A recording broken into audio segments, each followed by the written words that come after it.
सुनिश्चित समय पर सुनिश्चित मृत्यु जीव की थोड़ी अवश्य संभावित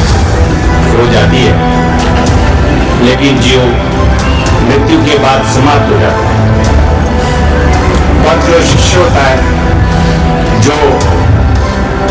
अपने शिव स्वरूप गुरु को आत्मसात किया रहता है, उसकी भी मृत्यु देहगत होती है, लेकिन वह काल के भाल पर अपना नाम अंकित कर जाता है, अपना रूप अंकित कर जाता है कि हे गुरुदेव, हे विश्वामित्र, मैं अपने जीवन को समाप्त नहीं होने देना चाहता और मैं काल के भाल पर स्वयं को अंकित कर देना चाहता हूँ, काल पर आरूढ़ हो जाना चाहता हूँ और सदियों सदियों तक एक युग पुरुष के रूप में मैं अपने आप में अपने जीवन को गतिशील करते रहना चाहता हूँ कि ये देह समाप्त हो जाए तो हो जाए सृष्टि के नियम के अनुसार, लेकिन मैं, मेरा रूप, मेरा नाम, मेरा यश, मेरी कीर्ति, मेरा पताका कभी ना नष्ट हो। कुछ ऐसी अनुपम, अद्वितीय, श्रेष्ठ, अमृत तुल्य दीक्षा आप मुझे प्रदान करें। और विश्वामित्र से ऐसी उच्च कोटि की दीक्षा राम, श्री राम ने भी, जिन्हें आप भगवान कहते हैं, प्राप्त करी। मृत्युंजयी कालजयी दीक्षा से मृत्यु भी श्रृंगार हो जाए। कल मैंने कहा था, मृत्यु तो शिव का श्रृंगार, और मेरे यह मृत्यु समय विशेष में जब भी कोई मेरा शिष्य इस देह को छोड़े तो मृत्यु का वह स्वतः स्वागत करे और अपना श्रृंगार बना ले और अपने गुरु में लीन हो जाए, अपने शिव में लीन हो जाए और काल को एक बार फिर मंदगी महसूस करा दे कि किसी गुरु का शिष्य कमल है, कोमल है, फिर भी काल पर भी कठोर है। जीवन निर्माण करने की ओर कल से आज तक में जो भी आनंद का पल हमारे आपके द्वय के मिलन से हुआ है, उस सबको इकट्ठा करके और भी ब्रह्मांडी ऊर्जा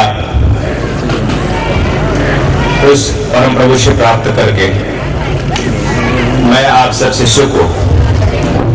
मृत्युंजयी कालजयी दीक्षा के रूप में वह अमृत जिसे पान करने के बाद व्यक्ति इस संसार में देहगत लीला समाप्त करने के बाद भी समाप्त नहीं होता, क्योंकि वो अपने गुरु से कुछ ऐसी अतुलनीय, अद्वितीय, अनुपम, उच्च कोटि की दीक्षा को प्राप्त किया होता है। यद्यपि वह जीव संसार में जन्म लेता है और संसार के नियम के अनुसार ही समय विशेष में वह अपने इस देहगत लीला को समाप्त करता है। एक सुनिश्चित समय पर सुनिश्चित मृत्यु जीव की थोड़ी अवश्य संभावित हो जाती है, लेकिन जीव मृत्यु के बाद समाप्त हो जाता है। पर जो शिष्य होता है, जो अपने शिव स्वरूप गुरु को आत्मसात किया रहता है, उसकी भी मृत्यु देहगत होती है, लेकिन वह काल के भाल पर अपना नाम अंकित कर जाता है, अपना रूप अंकित कर जाता है। राम ऐसे ही सत्पुरुष, सद्वेता, योगी, महायोगी अपने आप में उस परम को उपलब्ध,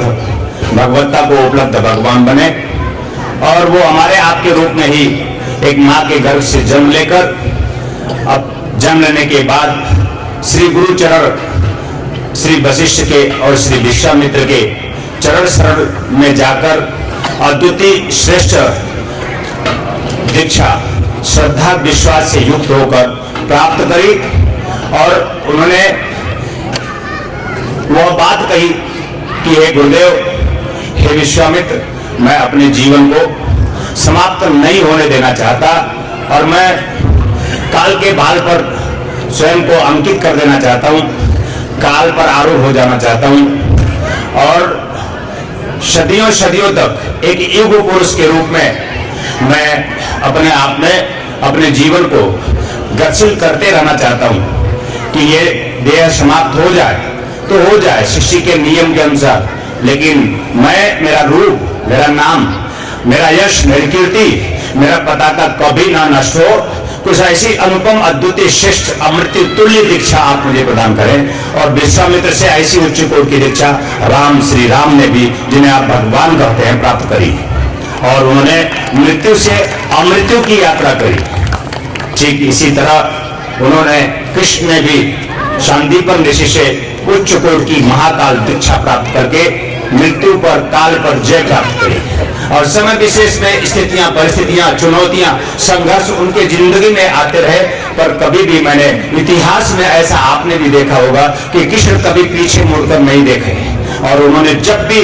जीवंतता के साथ जीवन जिया, प्रफुल्लता के साथ, उमंगता के साथ जीवन जिया। और लोगों ने कहा क्या कर रहे हो, ये नाच क्या रहे हो, ये तुम क्या कर रहे हो, ये तुम राधा को लेकर क्या घूम रहे हो। उन्होंने कहा कि समाज कुछ भी कहे, पर मैं सत्य पथ पर हूं, मैं स्नेह पथ पर हूं, मैं प्रेम पथ पर हूं। समाज कहे तो कहे, मैं राधा को लेकर घूमता हूं, मैं ही नहीं, आने वाला सदियां भी राधा और कृष्ण को लेकर घूमता रहेगा।